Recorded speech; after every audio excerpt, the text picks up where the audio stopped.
everyone, welcome back to my channel Amanisha's Lifestyle. So guys, मैं आज एक नতুন recipe बनाम ভাবিছো তো কেনেকৈ বনাই আপোনালোকক দেখাম একচুয়ালি মানে ৰেচিপিটো হৈছে মই কঁঠাল গুটিৰে চিকেন বনাম তো আপোনালোকে বনাই খাইছে চাগে তথাপিও মই কেনেকৈ বনাম সেইটো দেখাম চিকেনটো আমি বহুত ষ্টাইলত খাওঁ আলু দি খাওঁ স্কচ দি খাওঁ বহুত ষ্টাইলত খাওঁ তো মই আজি কঁঠাল গুটিৰে বনাই চাওঁ কেনেকুৱা লাগে আপোনালোকক দেখাম তো বলক ভিডিঅ'টো ষ্টাৰ্ট কৰোঁ আৰু গাইজ যিসকলে মোৰ চেনেলটোলৈ প্ৰথমবাৰ আহিছে প্লিজ মোৰ চেনেলটো ছাবস্ক্ৰাইব কৰি ল'ব আৰু কাষৰ থকা বেল আইকনটো দবাই দিব ভাল লাগিলে লাইক কৰিব ফ্ৰেণ্ডছ মই চিকেন লৈ ল'লোঁ আধা কিলোমান হ'ব চিকেন মই ল'লোঁ আৰু ল'লোঁ কেইটামান কঁঠাল গুটি মই বাকলি গুচাই ল'লোঁ এটা পিঁয়াজ ল'লোঁ আৰু এটা আলু চাৰিডোখৰকৈ কাটি ল'লোঁ নহৰু আৰু আদা এইখিনি মই পিচি ল'ম চিকেনত যিহেতু নহৰু আদা দিবই লাগে গতিকে মই এইখিনি পিচি ল'ম অ'কে এইখিনি বনাব লৈছোঁ কেৰাহী গৰম হ'লেই দেখিছে ইয়াত মই অলপ মাষ্টাৰ্ড অইল দিম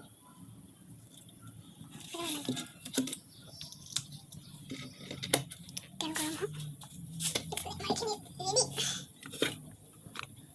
কঁঠাল গুটিৰে মাছৰ চিকেন আৰু মই এইখিনি পিঁয়াজ কাটি ল'লোঁ আদা নহৰু পিচি ল'লোঁ আৰু ভোট জলকীয়া কেনেকুৱা পাব গাইজ ভোট জলকীয়া আপোনালোকে আমাৰ ঘৰত কিন্তু খুবেই ভাল পায় মই ইয়াৰ গোন্ধটো খুবেই ভাল পাওঁ খাওঁ অকণমান কিন্তু ইয়াৰ গোন্ধটো মানে ক'বলগীয়া ইফালে তেল গৰম হৈছে আৰু ফেন উঠিছে তো ফ্ৰেণ্ডছ মানে কি হ'ল মই জিৰা নবনাওঁ তাত জিৰাটো দিমেই জিৰা দিমেই মানে মোৰ ফেভাৰিট হয় যি নবনাওঁ আমাৰ ঘৰত যি নবনাওঁ তাত মানে জিৰাটো দিমেই দিম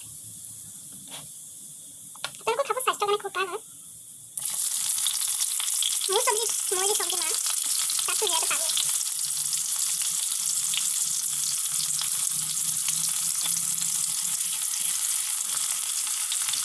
মই মানে পিঁয়াজটো বেছি নাভাজোঁ মোৰ এনেকৈ ভাল লাগে খাই পিঁয়াজটো মই বেছি নাভাজোঁ তো মই এইখিনি নহৰু আদাখিনি দি দিম বহুতে পিঁয়াজটো পূৰা ভাজি লয় ৰঙাকৈ মই কিন্তু নাভাজোঁ মই ভাল লাগে কেতিয়াবা এনেকৈ কৈ চাবচোন খাই চাব নভজাকৈ মানে পূৰা ভাজি নোলোৱাকৈ অলপ ভাজি তো ভাজিছোঁ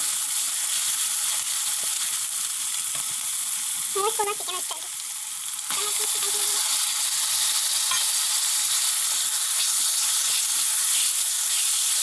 তাকে বনোৱা নিচিনা নহয় চাগে মই বনোৱা চিকেনৰ ষ্টাইল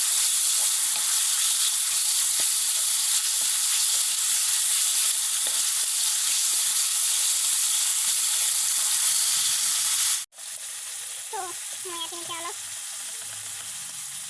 নিমখ আৰু অকণমান দিলোঁ তাৰপাছত দিম হালধি তাৰপিছত দিম পিছা মছলা তো এই মছলাখিনি মই আপোনাৰ ঘৰতে পিচি ৰাখোঁ গোটা জিৰা গোটা ধনিয়া লং ইলাচি জালুক চব একেলগে দি পিনি সৰহকৈ দি মই একেবাৰতে পিচি কিনি ৰাখোঁ তো এইখিনি মই দি দিওঁ আৰু এইখিনি মানে এইখিনি যি চব্জিয়ে নবনাওঁ মানে স্পাইচি খাব মন গ'লে তো এইখিনি মই দি দিওঁ তেতিয়া আগতে কিনা মছলা খাইছিলোঁ কিন্তু কিনা মছলা পেটটো অপকাৰ কৰে খাবলৈ টেষ্ট হয় আৰু পেটটো অপকাৰ কৰে সেইকাৰণে মানে কিনা মছলা খাবলৈ বাদ দিলোঁ তো মানে পিছত মই কি কৰোঁ এনেকৈ ঘৰতে পিচি ৰাখোঁ সৰহকৈ একেবাৰে মিক্সিত আৰু বস্তু বনাই থাকিলে মিক্সি মাৰিব ভাল নালাগে যে মই একেবাৰতে পিচি ৰাখোঁ তো এতিয়া মই ইয়াত দিছোঁ ভোট জলকীয়া তাৰপিছত মই ইয়াত দিম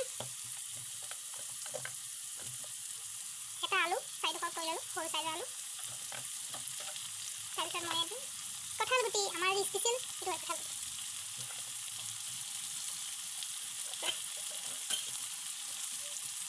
মোৰ মানুহজনে স্পেচিয়েল মানে স্পাইচিটো বেছি পচন্দ কৰে জাল চব বস্তু এতিয়া ভোট জলকীয়াটো দি দিছোঁ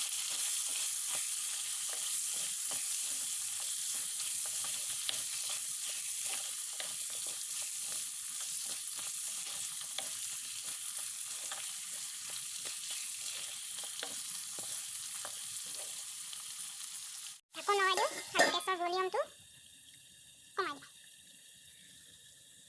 যাতে জ্বলি নাযায় অ'কে চিকেনখিনি বৰ ধুনীয়া চেণ্ট আহিছে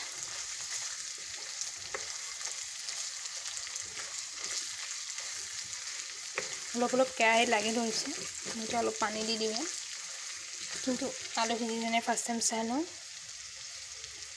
10 মিনিটমানৰ পিছত মই ঢাকন খুলিছোঁ। আলু নাই সিজা, একো নাই, সিজি যাব। কালাৰটো কেনেকুৱা আহিছে বাৰু? খাওঁ খাওঁ লাগিছেনে আপোনালোকৰ? বেয়া নাপাব দেই, মই নিজে বনাই খাইছোঁ আৰু আপোনালোকক লোভ লগাইছোঁ।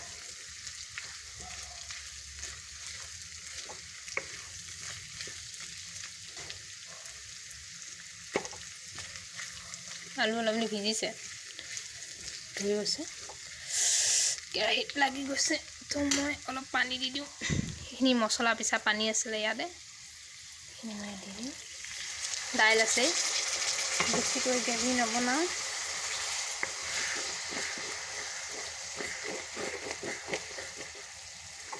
কঁঠালগুটি সিজিছে নি? বাহ, কঁঠালগুটি সিজি গ'ল।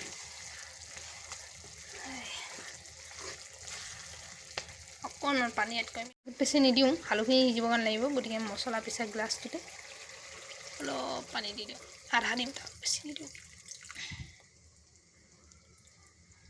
বাছ হৈ গ'ল। এতিয়া মই এইখিনি কেৰাহী লাগি যোৱাখিনি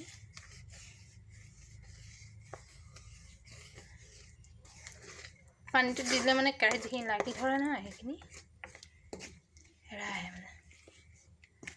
হৈ গ'ল। তো এইখিনি এতিয়া ঢাকন মাৰি দিওঁ, নহয় জানো?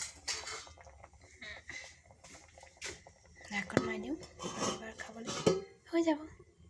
ফ্ৰেণ্ডছ, দেখিলে মোৰ চিকেন ৰেডি, ধুনীয়াকৈ সিজিলোঁ।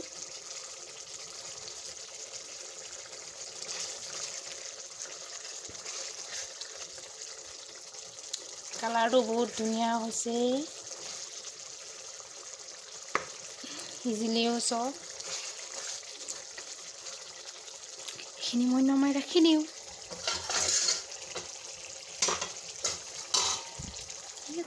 চ' গাইজ, চিকেনখিনি খালোঁ, ভাল লাগিলে খোৱাখিনি, আৰু আপোনালোকক ভিডিঅ' কৰি নিদিলোঁ। তো কেনেকুৱা লাগিলে আজিৰ ৰেচিপিটো? যদি ভাল লাগিলে প্লিজ লাইক কৰি দিব। চেনেল যদি প্ৰথমবাৰৰ বাবে আহিছে, চেনেলটো ছাবস্ক্ৰাইব কৰি দিব, কাষতে থকা বেল আইকনটো দবাই দিব। আজিলৈ আহিছোঁ, আকৌ লগ পাম পুনৰ এটি নতুন ৰেচিপি বা বেলেগ এটা ভিডিঅ'ৰ সৈতে। বাই।